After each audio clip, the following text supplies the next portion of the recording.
হিচড়ে কিন্তু কংগ্রেস সমর্থিত যুব কংগ্রেস তাদেরকে কিন্তু একেবারে প্রিজন ভ্যানে তোলা হচ্ছে, সেই চিত্র কিন্তু সরাসরি আপনাদেরকে দেখাচ্ছে যে কিভাবে এইভাবে তোলা হচ্ছে।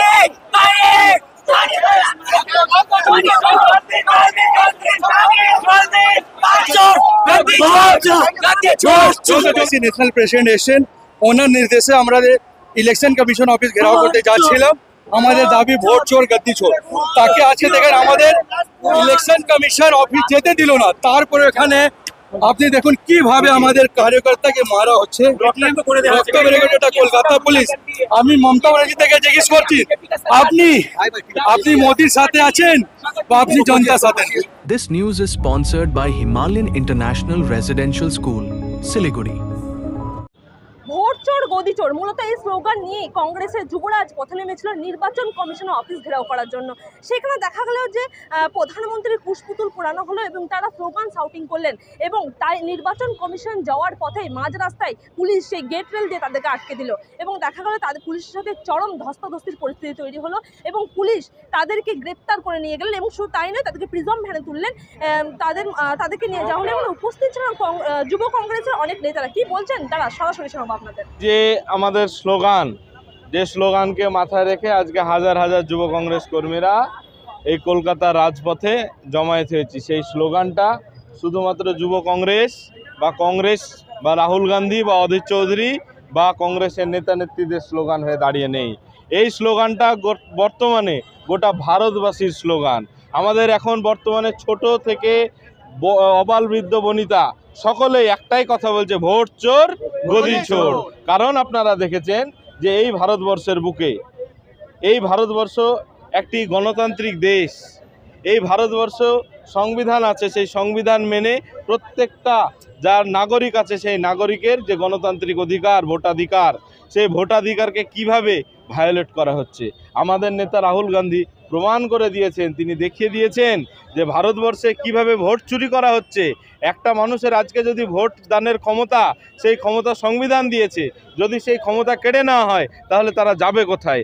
আজকে নরেন্দ্র মোদীর নেতৃত্বে এই যখন ভারতবর্ষ পরিচালিত হচ্ছে, আপনারা দেখেছেন একদিকে কর্মসংস্থানের অভাব, যে সমস্ত প্রতিশ্রুতি দিয়ে আজকে এখানে ভারতবর্ষের মসনদে ক্ষমতায় এসেছিলেন, সমস্ত প্রতিশ্রুতি তিনি একটাও পালন করতে পারেননি।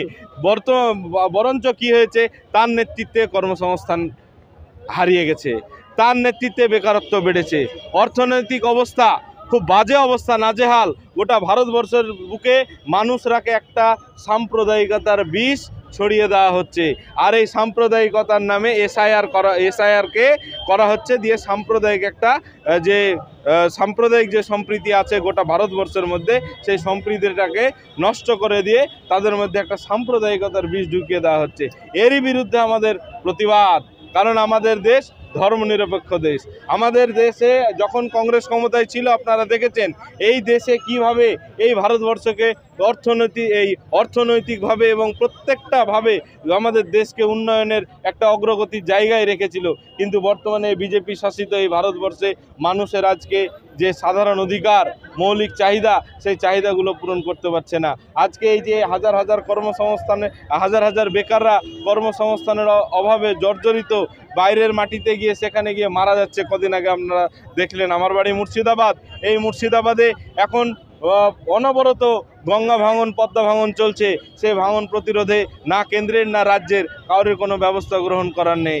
দেখেন, আপনারা জানেন যে কেন্দ্রীয় মোদী সরকার অর্থাৎ বিজেপি সরকার সারা ভারতবর্ষ জুড়ে গত লোকসভা ভোটে চুরি করে ৭৯খানা সিট জিতেছে। আমাদের সর্বভারতীয় কংগ্রেসের রাষ্ট্রীয় নেতা শ্রী রাহুল গান্ধীজি ভোট চুরি ধরেছে, আগামী দিনে চোর ধরবে, আপনারা দেখতে পাবেন। একজন কেন্দ্রের ভাওতাবাজি সরকার বারবার মানুষকে মিথ্যা প্রতিশ্রুতি দিয়ে আসছে। আপনারা দেখেছেন নোটবন্দি থেকে প্রত্যেকের অ্যাকাউন্টে ১৫ লক্ষ করে টাকা, আপনারা সবই দেখেছেন। বছরে ২ কোটি করে চাকরি, সব কিছুতেই ব্যর্থ মোদী সরকার। এখন 4 জন ব্যক্তি হয়ে গেছে ভারতবর্ষে, 2 জন ভারতবর্ষকে বিশ্বে আর 2 জন কিনছে। সেই 2 জন বিশ্বে কে? কেন্দ্রে ভারতবর্ষের প্রধানমন্ত্রী নরেন্দ্র মোদী এবং অমিত শাহ। আর কিনছে কারা? আপনার বর্তমানে আদানি আম্বানি এরা। তাহলে 2 জন বিশ্বে আর 2 জন কিনছে।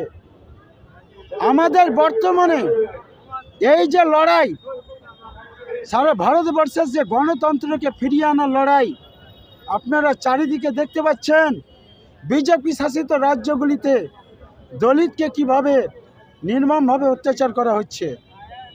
কিছুদিন আগে আপনারা দেখতে পেলেন মধ্যপ্রদেশে একটা দলিত আইএএস অফিসার নিজে নিজে আত্মহত্যা করেছে একটা জাতপাতের নিয়ে। আজকে আমাদের লড়াই, এই লড়াই আগামী দিনেও জারি থাকবে যতক্ষণ না আমরা কেন্দ্রীয় মোদী সরকারকে উপযুক্তভাবে প্রমাণসহ চোর ধরে তাকে জেলে না ভরতে পারছি, ততক্ষণ আমাদের লড়াই চলতেই থাকবে। আমরা ইলেকশন কমিশনের বিরুদ্ধে এই জন্য নেমেছি, তার কারণ যেভাবে মানুষের গণতান্ত্রিক অধিকার, যে ভোটের অধিকার, সেটাকে যেভাবে হনন করছে মোদী সরকার এবং ইলেকশন যৌথভাবে, তার বিরুদ্ধে বারবার একাধিকবার আমরা চিঠি চাপাটি করেছি। আমরা আমাদের নেতা রাহুল গান্ধী প্রমাণ সহিত প্রেস কনফারেন্স করে সমস্ত প্রক্রিয়া দেখিয়েছেন যে কিভাবে ভোট চুরি হচ্ছে। তার সত্ত্বেও যখন ইলেকশন কমিশন এবং বিজেপি সরকারের তরফ থেকে কোনো রেসপন্স আসছে না, তখন বাধ্য হয়ে আপনারা দেখেছেন বিহারে রাহুল গান্ধী যাত্রা করেছেন, আজকে বেঙ্গলে আমাদের যুব কংগ্রেসের নেতৃত্বে এখানে যাত্রা হচ্ছে। বিগত দিনেও SIR নিয়ে আমাদের কংগ্রেসের মাদার কংগ্রেস এবং বিভিন্ন শাখা সংগঠন কংগ্রেসের এই নিয়ে আন্দোলন করেছে। যদি মানুষ ভোট দিতে পারে, তাদের গণতান্ত্রিক অধিকার, ভোটাধিকার যদি প্রয়োগ করতে পারে, তাহলে শুধু সময়ের অপেক্ষা। সেইখানে কংগ্রেসের জোট সরকার শুধু সময়ের অপেক্ষা, সেখানে কংগ্রেস আসতেই চলেছে। কিন্তু আবারও বলছি, যেভাবে বিগত দিনে বিজেপি এবং ইলেকশন কমিশন যেভাবে মানুষের ভোটকে চুরি করেছে, সেই জায়গায় যদি আবার ভোট চুরি করে, তাহলে হতে পারে আবার বিজেপি সরকার যেভাবে মোদিজি ভোট চুরি করে বসে আছেন, হতে পারে বিহারেও সেটা হতে পারে। আজকে দেখুন, আমাদের কেন্দ্রে এক ফ্যাসিস্ট সরকার, আর তার ব্রাঞ্চ হিসাবে আমাদের পশ্চিমবঙ্গে রয়েছে তৃণমূল সরকার। এই 2 সরকারের অত্যাচারে আজকে কিন্তু আমাদের সাধারণ মানুষ, সারা ভারতবর্ষের মানুষ, আমরা বাংলার মানুষ কিন্তু আজকে আমরা অতিষ্ঠ হয়ে যাচ্ছি। গতবার আমরা বিধানসভা নির্বাচনের সময় দেখলাম NRC ভোট মিটে গেল, NRC শেষ, NRC কোনো গল্প নেই। আবার এই যখন বিধানসভা ভোট এগিয়ে আসছে, 2 গভর্নমেন্টের জয়েন্ট কোলাবোরেশন, একটা মানে আইওয়াস ব্রেন ওয়াশ করে সাধারণ মানুষের কাছ থেকে একটা চিটিংবাজি করে যেভাবে ভোট নেওয়ার জন্য এই 2 সরকার এগিয়ে আসছে, তাতে কিন্তু আমরা ছেড়ে কথা বলবো না। আজকে আমাদের যুব কংগ্রেসের সভাপতি উদয় ভানু চিফজির নেতৃত্বে আজকে আমাদের ইলেকশন কমিশন অফিস ঘেরাও আছে, সেখানে গিয়ে আমরা তার প্রতিবাদ জানাবো। দেখুন, রাহুল গান্ধী দেখেছেন বারবার প্রেস কনফারেন্স করে ভোট চুরির প্রত্যেকটা তথ্য উনি সামনে নিয়ে এসছেন এবং আরও অনেক তথ্য তিনি সামনে নিয়ে আসবেন। এখানে আমাদেরকে সাধারণ মানুষকে সচেতন হতে হবে এবং রাহুল গান্ধী আমাদের পশ্চিমবঙ্গে খুব তাড়াতাড়ি আসছেন এবং তিনি ক্ল্যারিফিকেশন দেবেন। সাধারণ মানুষ, আমাদের বাংলার মানুষ কিন্তু আগে থেকে অনেক অ্যালার্ট হয়ে গেছে। এই 2 গভর্নমেন্টের চিটিংবাজি তারা কিন্তু ধরে ফেলেছে। বাংলার মানুষ কিন্তু সজাগ হচ্ছে দিনের পর দিন। আমরা পথে নেমেছি, রাস্তায় নেমেছি, মানুষকে বোঝাচ্ছি, আমরা খুব ভালো সাড়া পাচ্ছি। চোর চোর গদ্দি চোর, এই স্লোগান এক্ষুনি পুরো ভারতবর্ষ পুরো চলছে। আর এই স্লোগান নিয়ে আমাদের প্রিয় নেতা রাহুল গান্ধীজি যেভাবে নেমেছেন লড়াই করার জন্যে, ওনার সাথে আমরা সব আছি। আর প্রত্যেককে ভারতবাসীকে আমরা এইটা যদি অধিকার যদি পাওনা আছে, তো এবার সময় এসে গেছে অধিকারের জন্যে মাংতে হবে না। কে যেভাবে ইলেকশন কমিশন যেভাবে বিজেপি হয়ে কাজ করছে, এবার মাংতে হবে না, এবার আমাদেরকে কাটতে হবে, চিনতে হবে, নিতে হবে। সেই হচ্ছে মেন আমাদের উদ্দেশ্য। কিন্তু নরেন্দ্র মোদী থেকে শুরু করে অমিত শাহ যেভাবে কংগ্রেসের বিভিন্ন বা রাহুল গান্ধীকে যেভাবে আক্রমণ করে প্রত্যেক ক্ষেত্রে, সেটা আমরা সংসদের মধ্যেও দেখেছি বা বাইরেও দেখেছি, সেটা নিয়ে কি শুন, আগে তো উনি রাহুল গান্ধীজিকে উনি পপ্পু বলতেন আর আপনারাও সব ওই সব হাসতেন উনার উপর।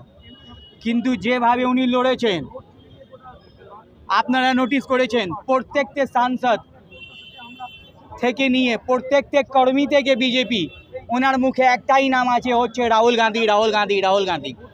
আর রাহুল গান্ধী ছাড়া ওনার কাছে কোনো মুদ্রা নেই। আপনারাও জানেন উনি কি উন্নয়নে কাজ করেছেন, সেটাও আপনি জানেন। ইডি সিবিআইকে যেভাবে নিয়ে উনি দুর্ব্যবহার যেভাবে করেছেন, সে নিয়ে অপোজিশনকে যেভাবে ওনার যত উনি চেষ্টা করেছেন কে ওনাকে চেপে দেওয়ার, কিন্তু অপোজিশন চাপের মধ্যে পড়েনি। কিন্তু ওনার ইচ্ছা ছিল 400 সিট নিয়ে আসবেন, কিন্তু আপনারা জানেন কত সিটের মধ্যে ওনারা রয়ে গেছেন। এইসব মুখে কথা, উনি পাওয়ারে আছেন, যা বলবেন তাই মানুষ শুনবে এরকম নেই। মানুষ বুঝে গেছে ওনারা কি খেলা খেলছেন।